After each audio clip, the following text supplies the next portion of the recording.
separation processes. In the previous 2 lectures, we got introduced to the basic aspects of design of the separation process module or separation process systems of a chemical process, and thereafter we had some discussion on the design aspect of design aspects of distillation column, which is the most popular or most frequently used separation process in most of the process industries. In this lecture, we shall go ahead and see the design of distillation column, the aspects of exact design of distillation column. There are 2 basic approaches used in design of distillation column. First is the design and second is the rating. The former approach involves design of a new column to determine the column diameter and height required to achieve specific separation, while the rating approach involves retrofit an existing column in which the column diameter and height are already fixed and the flow capacity and separation are to be determined. Means fitting of an existing column for another purpose other than what it was designed for. There are 2 types of distillation columns. First is the packed distillation column and second is plate distillation column. You have learned the basic aspects of these columns in the NPTEL course of mass transfer. Today we shall see some practical aspects of these columns and also some practical design procedures than what you have learnt in mass transfer operation course of NPTEL. Let us start with the design procedure of a column with sieve trays. Sieve trays are the most popular columns, column internals that are used. The first step in the design procedure is to establish the composition and physical properties of the feed and the products, that is the overall mass balance across a distillation column. The feed rate and any additional limitation also has to be determined. Limitation could be such as the maximum temperature and pressure drop limitation or presence of some corrosive or toxic component in the feed which has to be removed in priority to others. Mass transfer operations course of NPTEL, you have mostly dealt with binary mixtures, but in industry you will rarely find a binary mixture to be distilled. The mixtures that are encountered in industry are multi-component mixtures with more than 5, 6 or maybe even 20, 30 components. Okay. So, we need a different approach, although the basic principle remains the same, we need a different approach for design of columns for this multi-component separation, okay, and that is what is going to be today's discussion. The second aspect of the second step in the design of column with sieve trays is that of the selection of design variable. Operating pressure is the first variable to be addressed. In the previous lecture, I showed you some aspects of design of distillation columns in which operating pressure variation can give flexibility in terms of energy integration, okay, that thermally coupled columns and all those things we have seen in previous lecture. Increase in operating pressure results in increase in the separation difficulty because alpha, the relative volatility decreases, increase in the reboiler and condenser temperature, increase in the vapor density and decrease in the latent heat of vaporization. The lower limit is set by the desire to avoid vacuum operation and the use of external refrigeration for condenser to avoid rise in the operating cost. As I told you in previous lecture, if you increase the pressure of a column, then reboiler temperature increases, condenser temperature increases, and if you reduce the pressure of a column, then both of these temperatures decrease. Okay. Now, we want to set an optimum pressure in such a way that we can use cooling water, which is the cheapest utility for operating the condenser of the distillation column, and we can use either a medium or high pressure steam for operating the reboiler. If the process constraints permit, the pressure is so set that the cooling water and air cooling can be used in condenser. Okay. That is, the bubble point of the overhead product is at least 5 to 10 degrees above the summer cooling temperature. The second variable that needs to be set is the reflux ratio. You have seen the variation of the column plates with reflux ratio in the course of mass transfer. You know that with increase in the reflux ratio from its minimum, the capital cost will reduce because the number of plates will reduce. However, the utility cost will go up because more reboiling will be required, more condensation will be required, and if the capital cost involved in the separation process is annualized and combined with the annual cost of utilities, you will always find that the total cost passes through a minimum against a reflux ratio. Most designers use the optimum reflux ratio as 1.2 times the minimum reflux ratio. This is a thumb rule of distillation column design. Another design variable which may be of relatively lesser importance is the vapor liquid condition of the feed.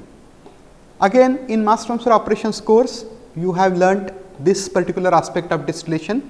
In that course, you have defined a Q line, which is quality line, and Q represents the quality of the feed.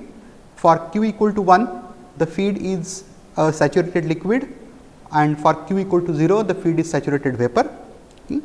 But for other than 0 and 1 values, if the feed is subcooled, then the number of trays in the rectification section decrease and the number of trays in the stripping section increase, and this feed condition requires more heat in the reboiler and less cooling in the condenser. And if the feed is superheated vapor, then reverse happens. Okay. Establishment of the physical equilibrium data is the next step in the distillation column design. Physical equilibrium data means basically the VLE data, vapor liquid equilibrium data. Either experimental or modeled phase equilibrium data reported in the literature or self generated data can be used.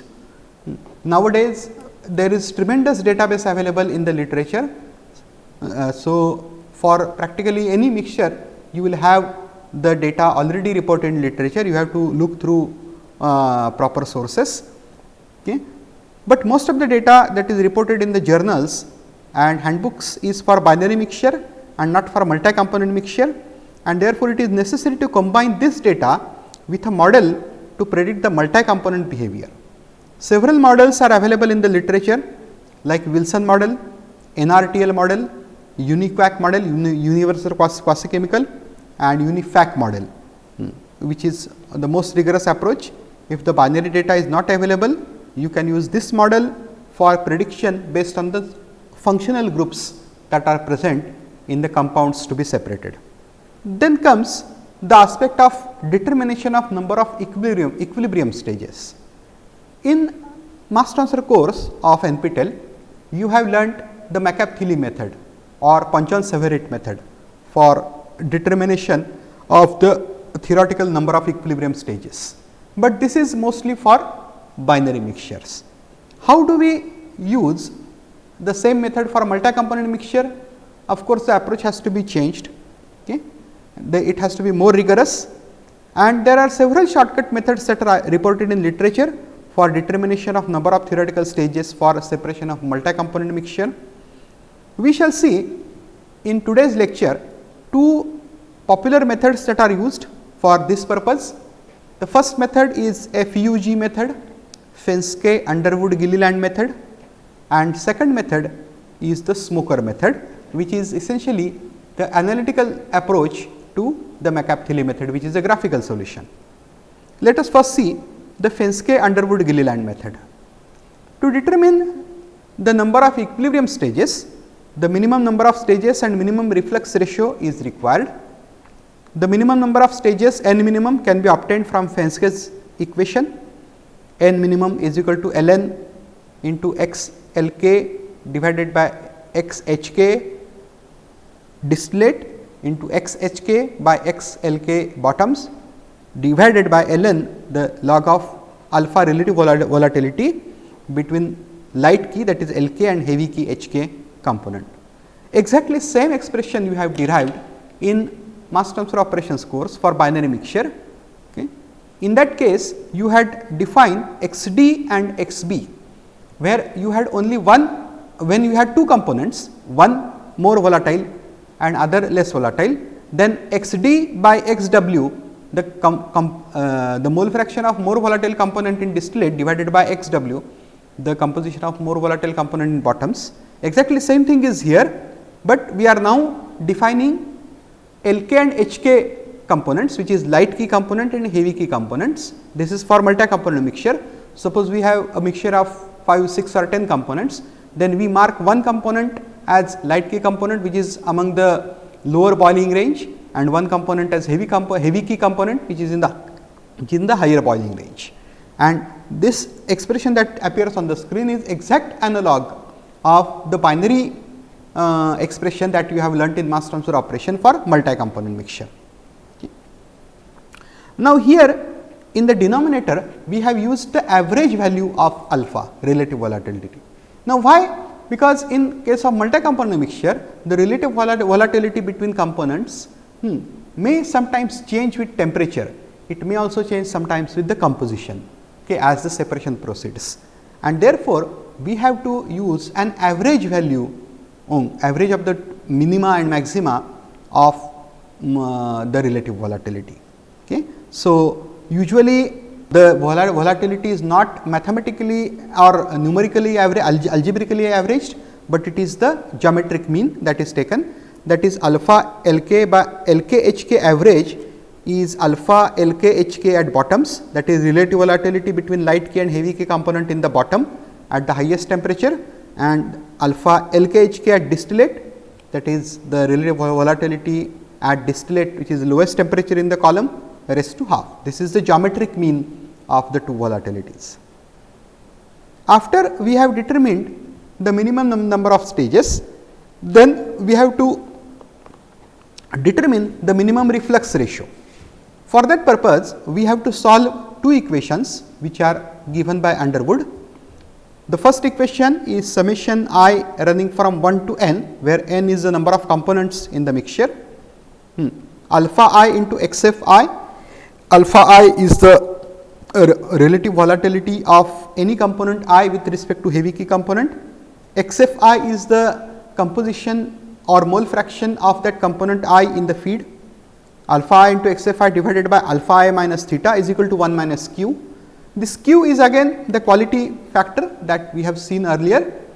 Q equal to 1 implies feed being at saturated liquid condition, q equal to 0 implies feed at saturated vapor condition.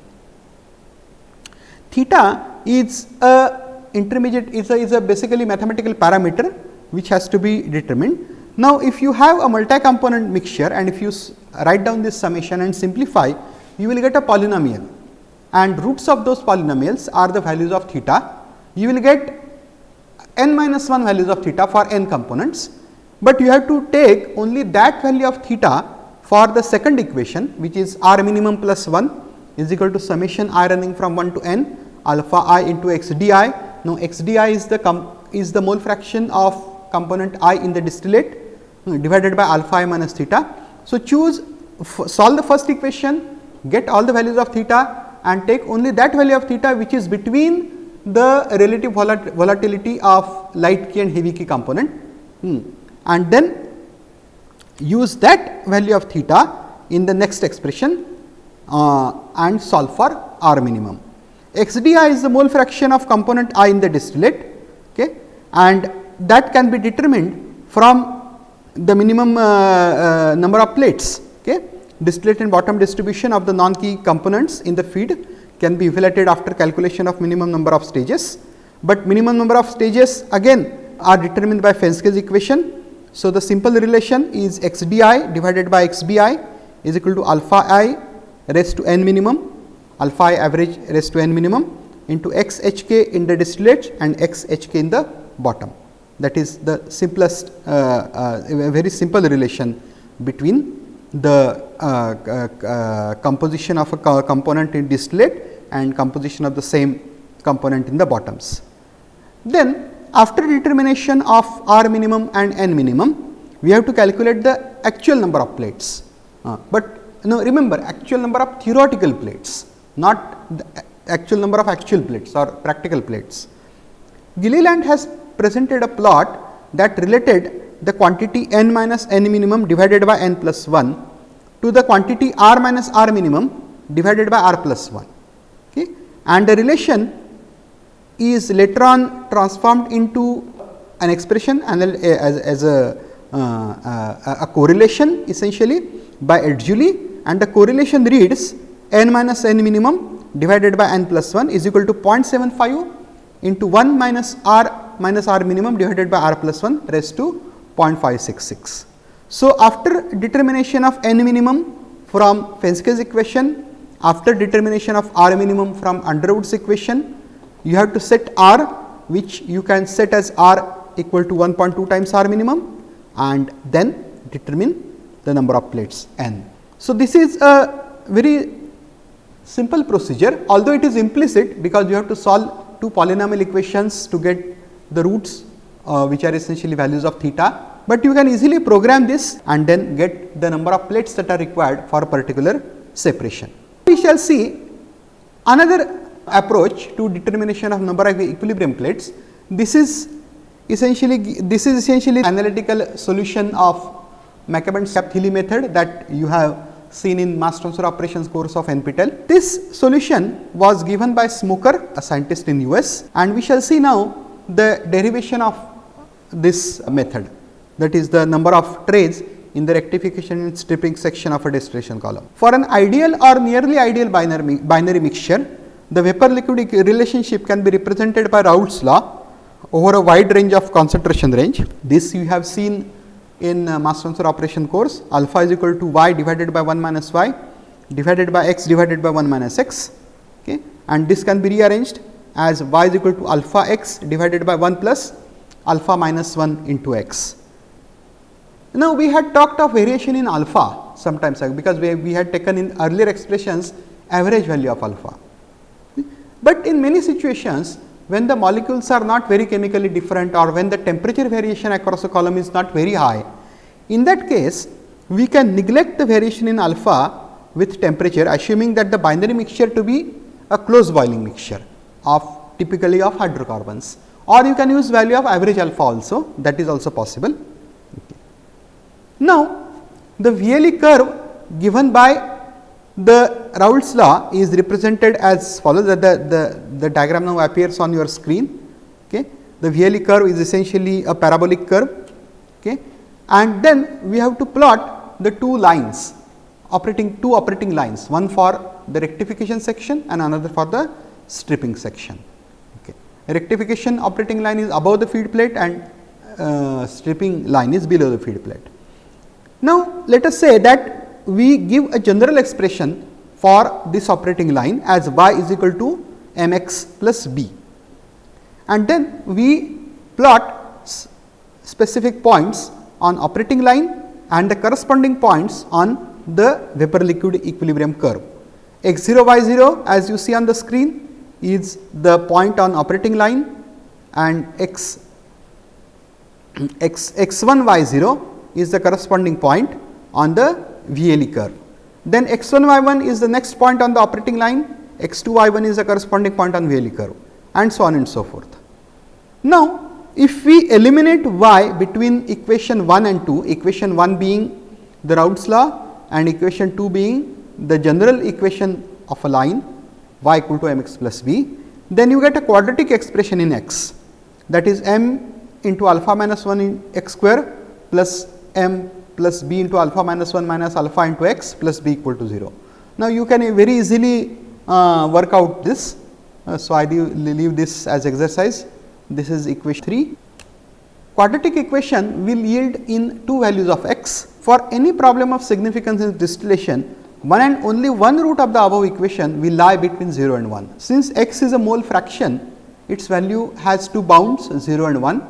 If the number is negative below 0, then that is absurd. If the number is above 1, then also it is absurd. We represent the root between 0 and 1 as k for that quadratic equation, x equal to k, and then y corresponding y becomes mk plus b, and these values of x and y are the coordinates of the point of intersection of the VLE curve and the operating line, which is essentially this point, which now appears on your screen, this point. If we shift the origin of coordinates from x equal to y equal to 0 to this point of intersection between the operating line and the VLE curve, then we are exactly addressing the rectification section. Okay. We are no more take into consideration the stripping section, and then the coordinates of that point, that shifted origin, are x dash equal to x minus k and y dash equal to y minus m k plus b. And if you substitute these x dash and y dash, the new coordinates of origin, into the equation of operating line and the Raoult's law equation, then operating line equation becomes y dash is equal to m x dash, VLE curve becomes y dash is equal y dash plus m k plus b is equal to alpha into x dash plus k divided by 1 plus alpha minus 1 into x dash plus k. And for x dash y dash equal to 0, okay, when we assume that particular point of intersection as the 0 0 point, origin point, then equation 9, which is the VLE curve equation, becomes m k plus b is equal to alpha k divided by 1 plus alpha minus 1 into k. And if we eliminate b from equation 9 and 10, okay, VLE curve and the VLE curve when x dash y dash equal to 0, then we get y dash is equal to alpha x dash divided by 1 plus alpha minus 1 k square plus alpha minus 1 into 1 plus alpha minus 1 k into x dash. Eliminating b, that means we are not considering the intercept anymore of the, so that we are considering just the VLE curve and the operating line which ends at origin. So, b is 0 essentially. We substitute a new variable c for 1 plus alpha minus 1 into k, which is appearing 2 times in the denominator, so that the expression becomes handy, easy to write, and then y dash is equal to alpha into x dash divided by c square plus c into alpha minus 1 into x dash. This is our equation 13. Equation 13 represents the Raoult's law expressed in coordinates determined by the intersection of the original Raoult's law equation and any operating line. We make this expression, equation 13, explicit in terms of x dash. So, just simple rearrangement, x dash is equal to c square into y dash divided by alpha minus c into alpha minus 1 into y dash. x0 dash y0 dash in the figure that I had shown initially represented any point on the operating line y dash is equal to m x dash. If we stepwise start the procedure of McApthily method, that means we assume x0 dash y0 dash as the point representing the distillate of the distillation column, okay. Then we get corresponding points, as I earlier mentioned, that x0 dash y0 dash extended horizontally to equilibrium curve will give x1 dash y0 dash, then that point projected downwards, perpendicular downward to operating line will give x1 dash y1 dash, and then x1 dash y1 dash projected horizontally to equilibrium curve will give x2 dash y1 dash, and so on and so forth. The coordinates of the point on operating line are related by equation 8, and those on the VLE curve are related by equation 14. Okay. Equation 14 is the VLE curve in shifted coordinates, and equation 8 was the operating line in terms of shifted coordinates, so y dash equal to m x dash, but after setting b equal to 0, that means after shift of origin. And then follows a stepwise method. First, y0 dash equal to m x0 dash, x1 dash is equal to c square into y0 dash divided by alpha minus c into alpha minus 1 y0 dash. Now, eliminating y0 dash between the above two equation 15 and 16 expresses x1 dash in terms of x0 dash.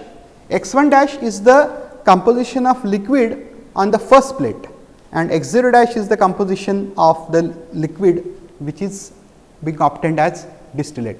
It is the same as y1 dash, okay, because the same vapors condense, but x1 dash is different. Now, why have we made the calculation in terms of x and not y? Because it is very easy to measure the composition of liquid. For example, if you are doing a simple experiment of benzene toluene distillation, the refractive index of the mixture changes with composition, and with simple measurement of just refractive index, you can measure, you can determine the composition of the liquid, and that is why we have made all our calculation explicit in terms of x and not y.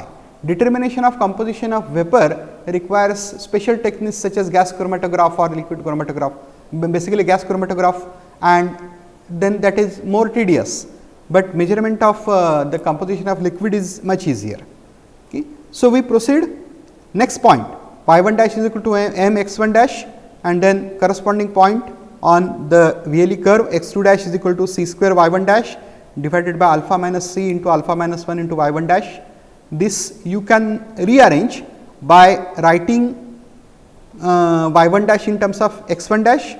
So, m c square x 1 dash divided by alpha minus m c into alpha minus 1 into x 1 dash, and now x 1 dash you can write in terms of x 0 dash here. Okay, eliminating x 1 dash from equation 17 and 19 expresses x 2 dash in terms of x 0 dash. So, x 2 dash is equal to m square c raised to 4 x 0 dash divided by alpha square minus m c into alpha minus 1 into alpha plus m c square into x 0 dash. And if you proceed stepwise like this, then you can write expression for x 3 dash. Now, this is a big expression, but obtaining it is rather straightforward. You have to first get x 3 dash in terms of y 3 dash, and then substitute for y 3 dash, and then substitute for x 3 dash in terms of x 2 dash, x 2 dash in terms of x 1 dash, like that. Okay. So, generalizing this stepwise procedure, we can obtain a general equation as x n dash is equal to m raised to n c raised to 2 n into x 0 dash divided by alpha raised to n minus m into c into alpha minus 1 into the bracket alpha raised to n minus m raised to n c raised to 2 n divided by alpha minus m c square into x 0 dash. You can rearrange expression 22. I am leaving this as homework, as I have written here, left as homework. So, you can take log on both sides and then rearrange this equation explicit in terms of n. So, n is equal to log x 0 dash divided by x n dash into bracket 1 minus m c alpha minus 1 into x n dash divided by alpha minus 1 alpha minus m c square divided by 1 minus m c alpha minus 1 divided by alpha minus m c square into x 0 dash, and the whole numerator divided by log alpha divided by m c square. This equation is an accurate analytical expression for the number of plates, number of theoretical plates, represented by concentrations x 0 dash and x n dash, the operating line y is equal to m x, and the vapor liquid equilibrium curve characterized by alpha. Now, what is the beauty of this expression? We have already learnt calculation of or determination of the equation of the operating line in the course of mass transfer operations of NPTEL. For example, the equation of the operating line of the rectification section is equal to y is equal to r divided by r plus 1 into x plus x d, which is the composition of more volatile component in distillate, divided by r plus 1. So, if we want to fit the y is equal to m x plus b kind of expression to this, then m, which is the slope of operating line, is equal to r divided by r plus 1, and b, which is the intercept of the operating line, is x d divided by r plus 1. Simply by substituting these values here for a given separation, that means what should be value of x 0 what should be value of x 0, which is essentially x d, and x n here, remember, is the feed plate. This expression was solved for only half of the total McApthily diagram. How did we do this? By taking the intercept to be 0, because we shifted our origin to the point of intersection of the operating line and the equilibrium curve. So, in a McApthily diagram, which typically looks like this is y equal to x line, diagonal line, this is a VLE curve, and then you start calculations from given x d and given x b, and then you make out number of plates, Okay. So, we have considered only this portion, the portion which I am now hatching in red. Okay. Only we have considered only this portion, because we considered the cross section or the point of intersection of the VLE curve and the operating line as our last point, as our origin. So, we have determined the number of plates in the upper section of the column. This point is essentially the feed point.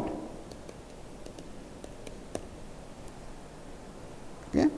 So, we have determined the number of plates in the rectification section. You can apply exactly the same expression for the lower section of the column, the stripping section. However, you have to be careful about values of m and b. Here you have learnt the determination of equation of operating line for the stripping section in course of mass transfer. So, use those values, use that m, use that b for the stripping section operating line, and exactly solve the same procedure. Okay, and then you will get number of plates.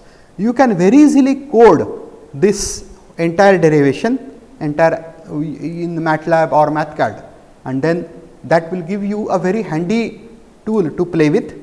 So, that how does alpha vary, how does the number of plates vary with alpha, with xb, xd. So, this entire algorithm is a very handy tool for optimization of the distillation column. Okay. So, this method is given by Smooker. This is also quite popular method in determination of number of plates. Now, researchers from University of Massachusetts Amherst have further worked on this equation to further simplify it for sharp separation.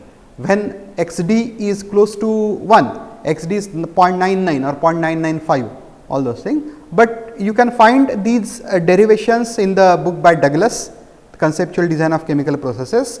Right now, I am not covering this because this is outside the scope of this course. Okay. So, now we go ahead. We have now determined, we have seen an important design aspect of distillation column, that is in the determination of number of equilibrium stages. Actual number of plates you can calculate by dividing the theoretical number of plates by the efficiency, that we shall see subsequently. Okay. Now, I told you in the beginning that there are two types of distillation columns. First is the plate column and another is packed column. The decision of selection between these columns depends on various factors. Okay. Decision of column internals must be made on the basis of performance and cost. The options for column internal are tray column, sieve cap, sieve tray, bubble cap tray. Then among packing, there are two types of packing. One is random packing and second is structured packing. Random packings are of various types. I can now I am showing you here on the screen. Rashik rings, then interlock saddle. Rashik rings and interlock saddle made of ceramic. There are two factors. What is the shape of this tower packing and what is the material of construction of this tower packing? Now, in earlier days, ceramic was most widely used because ceramic was very corrosion resistant. Ceramic is essentially an oxide, so it is highly corrosion resistant. So, Rashik rings made of ceramic, interlock saddles made of ceramic, burl saddles or burl rings made of ceramic, then pawl rings made of metal, interlocks metal tower packing known as IMTP, again made of metal, and then cascade mirroring made of metal. Okay. So, these are some of the common tower packings that are used. The tray columns are favored when the operating pressure and liquid flow rate are high and when the column diameter is large. Random packings are recommended when the column diameter is small or problems such as corrosion or foaming are intense. Okay. These columns are also used when batch operations are preferred. Structural packings are considered for low pressure and vacuum operation or for separation of those components where the relative volatility is close to 1. A typical example in this case is the heavy water distillation H2O D2O, where relative volatility is something like 1.005. You get very large number of plates. So, separating this in plate column is practically impossible. So, the structured packing is used, which gives very high interfacial area and therefore, very less height. If you want to find an analogy between number of trays and the packing, there is a quantity called as HETP, height equivalent to theoretical plate, and that we shall see subsequently. Structural packing column give low pressure drop across the column in addition to low liquid hold up. Typically, the tray efficiencies are between 60 to 80% for the sieve trays. Typical examples of random packings I already shown, Rashik rings, interlock saddle, burr saddle, IMTP. Now, there is some discussion regarding the material of construction. The popular material of construction for tower packing is either ceramic or metal, and in the modern days even plastic is being used, but all of these have some advantages and disadvantages. Now, let us see those. Stoneware is susceptible to attack by alkali and acids such as hydrofluoric acid. Metals have issues of wettability of the surface and possibility of high corrosion rates. Plastic packings cannot be used for high temperature operation because they may decompose. The random packings are characterized on the basis of void fraction, surface area per volume, and the quantity which I just defined, height equivalent to theoretical plate. Now, the extent of separation that is achieved in a particular height of packed tower and those between two plates is the analogy between these two. If the two plates of a distillation column give like enrichment in vapor as let us say 2%, then how much height of the random packing is required to achieve the same separation is essentially what is HETP, okay, height equivalent to theoretical plate. The structured packings can provide high mass transfer efficiencies and capacities than the tray column. Due to this, the size of the column required for particular operation decreases. Following general guidelines should be used while making a choice between a plate or a packed tower. First, the stage efficiency of a packed tower is quite sensitive to the type and size of the packing, okay, the fluid rates, the fluid properties, column diameter and operating pressure. So, the manufacturer will report some value of void fraction, some value of operating the pressure drop and some value of HETP, but you will have to conduct your own experiments to verify these values. These value may change from operation to operation, okay, these are not constant. Secondly, if the ratio of liquid mass velocity to gas mass velocity is low, then tray columns are more reliable than packed column due to liquid separation problems in these columns.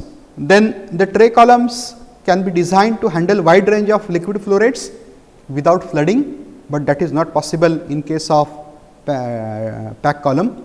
If the operation involves liquid with dispersed solids, then use of tray column is more convenient since the plates are more accessible for cleaning. Tray columns are preferred if the interstage cooling is required to remove heat of reaction or solution, as the cooling coils can be installed on the plates. Okay. Another important aspect, tray columns have a liquid pool over each tray. When you have a multi-component distillation, when you want to draw more than 2 products from a column, as we have seen in previous lecture, you can draw 3, 4, 5 products. In that case also tray columns are preferred because the composition on each tray varies. In case where the feed is dominated either by middle distillate or heavy component or middle component, then depending on the feed composition you can draw more than one product, and in that case the tray columns are most suitable. Packed tower cannot be used for such purpose. When the large temperature differences are encountered in the column, that means when the boiling points of component differ by large amount, the tray columns are preferred because thermal expansion or contraction of the equipment components can crush the packing. Okay. So, packings are not used when you encounter large temperature differences. And finally, random packed columns are generally not designed with diameters larger than 1.5 meter and diameters of the commercial tray columns are not less than 2/3 of a meter or 0.67 meters. Pack columns are preferred for corrosive fluids and other liquids that have tendency to foam. Why? The reason is very easy. The tower packings can be removed very easily, they can washed, they can be regenerated and put back, but that facility is not possible for trays which are fixed to the column shell. Okay. So, dismantling a plate column and taking off the tower packings from a packed tower are far different things. Okay. So, the latter is always easier, and therefore, whenever you have corrosive fluids or foaming tendency, you would like to go for pack column. Now, we shall see the last topic of today's lecture, that is determination of height and diameter of a sieve tray column. Okay. We are not going to treat pack column because those are not very frequently used. The most frequently used columns are plate columns. Okay. So, the sieve tray columns. The first step in determination of the column diameter is the calculation of net vapor velocity at flooding condition from the expression given by Fair. This was given by J.R. Fair, okay. Okay. And that equation says that VNF, which is the velocity at flooding condition. Now, flooding and loading conditions of a packed tower or any column you have learnt in solid fluid operation, also on unit operation. Okay, when does flooding occur? When does loading occur? When there is the gas flow rate is so high that the liquid cannot go out, that is loading point, and flooding point is when the column is filled with liquid.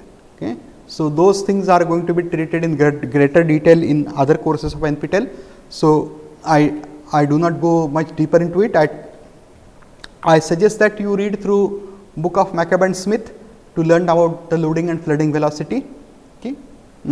So, the velocity at flooding condition VNF is equal to CSB into sigma by 20 raised to 0.2 into rho L minus rho V divided by rho V raised to 0.5. Now, let us see the notations. CSB is the Souders and Brown factor at flooding condition. Souders and Brown were the first people or first scientists to propose that the flooding occurs due to entrainment of liquid droplets through the rising vapor in a column or rising gas in a column.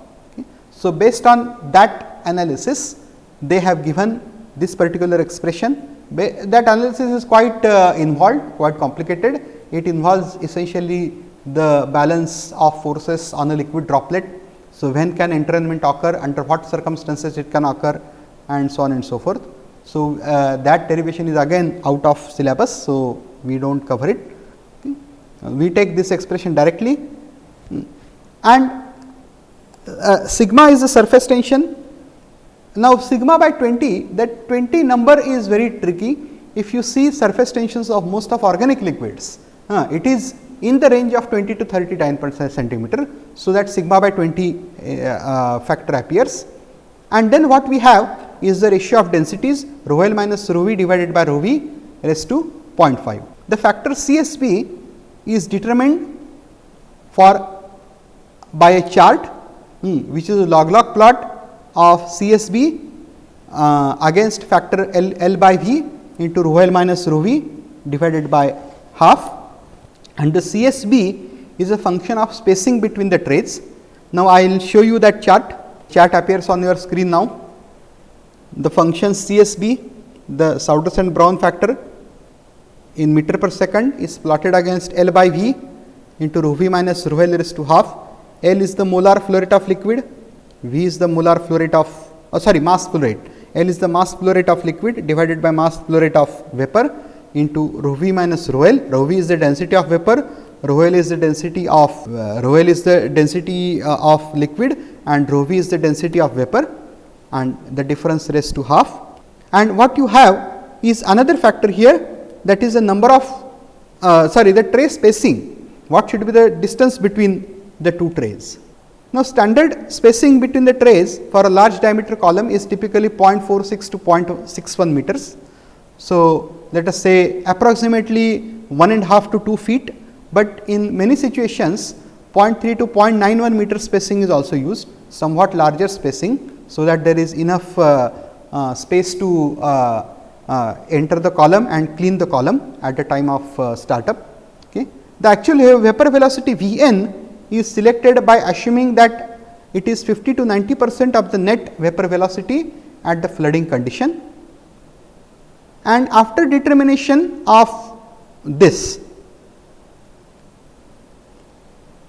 so CSB you get from that plot for given surface tension and vapor and liquid densities, and that CSB into this factor sigma by 20 raised to 0.2 and this density ratio raised to 0.5 will give you VNF, and actual vapor velocity Vn is selected assuming that it is 50 to 90% of the net vapor velocity at the flooding condition, and once you select the vapor velocity, then the net column area is An is equal to m dot V divided by Vn, where An is the column area used in the process, Vn is the actual vapor velocity, m dot V is the volumetric flow rate of the vapor. Now, this expression is assumed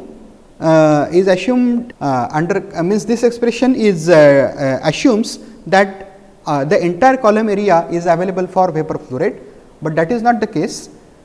For every plate there is a downcomer through which the liquid will flow. The downcomer will occupy about 20% of the column area, and rest 80% area is available for the vapor flow rate. So, while calculating the net column area, you have to again divide here by 0.8, so that you account for the area for the downcomer. So, after getting the area of the column, you can calculate the diameter of the column in straightforward way. D is equal to 4 into An divided by pi raised to half. So, we have seen as how the diameter of the column is determined. Then comes the height. Okay. Conversion of equilibrium stages to actual stages in the column needs estimation of overall tray efficiency. A few moments before, we saw as how theoretical number of plates can be determined by different methods, whether it is smoker method or FUG method, Fenske, Underwood, Gilliland method, but those are theoretical number of stages. To get the actual number of stages, you have to determine the tray efficiency. Okay. You have learnt an efficiency called as Murphy efficiency in mass transfer operation. A similar efficiency, but is given by Lockett. Murphy efficiency equation is more theoretical, so it is difficult to apply in terms of practical quantities. So, Lockett has given a simpler expression in practical terms for efficiency. E naught is equal to 0.492 into mu L into alpha Lk Hk, that is relative volatility between light key component and heavy key component, average relative volatility. So, E naught is equal to 0.492 into mu L is the liquid viscosity of the mixture into alpha average raised to minus 0.245. So, dividing the theoretical number of plates n by E naught will give you the actual number of plates, and n actual, that is what we denote n actual. And we already know the plate spacing, because when we calculated VNF, the flooding velocity, we had already decided the plate spacing. The Souders and Brown plot was based on the tray spacing. So, we know tray spacing, and then the height of the column with only trays is obvious, that n actual minus 1 into Hs, where Hs is the spacing between the plates. But the column also has a reboiler and a condenser. The vapors rising from the topmost plate of the column will have lot of liquid droplets entrained in it. So, to remove those droplets, to have the vapor liquid disengagement, you need some extra space over the top plate. That space will also account for any rise in the pressure of the column as the distillation proceeds. So, you have to provide extra space above the top plate. Similarly, you have to provide extra space below the bottom plate, because you have to have a liquid sump that will provide liquid to the reboiler. Why? Because having that reservoir is essential, so as to give some kind of a margin for column operation in case the previous column or the previous supply is disrupted. Okay. So, that instead of feeding directly to the bottom, you need some liquid reservoir. Okay. So, that storage also requires space. Typically, about 15% of the column height is provided as this margin space at top and bottom, and therefore, the total height h is not just n actual minus 1 into h s plus delta h, which is this margin. Delta h is 0.3 into h, 15% of the total height on each side, top and bottom, and therefore, the total height of the column can be approximated as n actual minus 1 into h s, which is the spacing between the plates, divided by 0.7. Remember, there are many approximations and assumptions involved in this expression, but still this gives you a fairly good idea as how tall will be the column for a given separation. Okay. So, today we have seen several aspects of design of a distillation column. First, we compared the packed and plate columns, then we saw what are the steps in design of a distillation column. Then we saw two methods for determination of number of plates in the column, the FUJ method, Fenske Underwood Gilliland method and smoker method, and finally, we saw a simple procedure for determination of the column diameter and height. Okay. So, this lecture completes module 4 of our course, that is design of separation processes. In the next two lectures, we shall see several problems on the topics that we have covered in the 4 theory lectures. These topics are essentially the absorber and distillation column design. Thank you.